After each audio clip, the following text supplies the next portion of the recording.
हर कर्म करने के समय हमारे अंतःकरण में अनेक हलचल होता है, उसके ऊपर हम अटेंशन रखते रखते अपने चित्त की शुद्धि करते रहते हैं। ये बेहद की पुरुषार्थ है। यदि हम कहीं बिना कर्म के बैठ जाएंगे तो हमारा मन व्यर्थ संकल्पने लगेगा या बुद्धि सुसुप्ति में चला जाएगा। बहुत आत्मा सुसुप्ति अवस्था को योग कहते हैं, लेकिन सुसुप्ति योग नहीं है।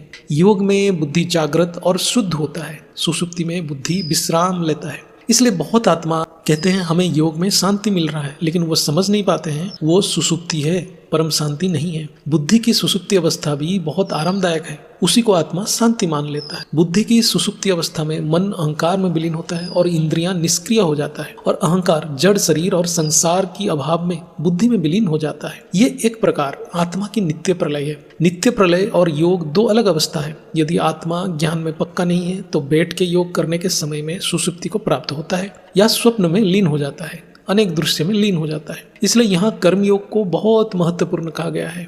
बुद्धि के शुद्धिकरण केवल कर्मयोग में ही संभव है, अन्यथा नहीं है।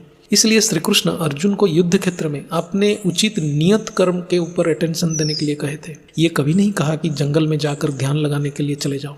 जो आत्मा ज्ञान योग के नाम पे गृहस्थ कर्म को अवॉइड करता है या टालता रहता है, वो और ज्यादा विकर्म में फंस जाते हैं। हर एक परिस्थिति को सामना करना ही पड़ेगा और हर परिस्थिति में अपने स्वमान में रहने की अभ्यास को बढ़ाना ही पड़ेगा।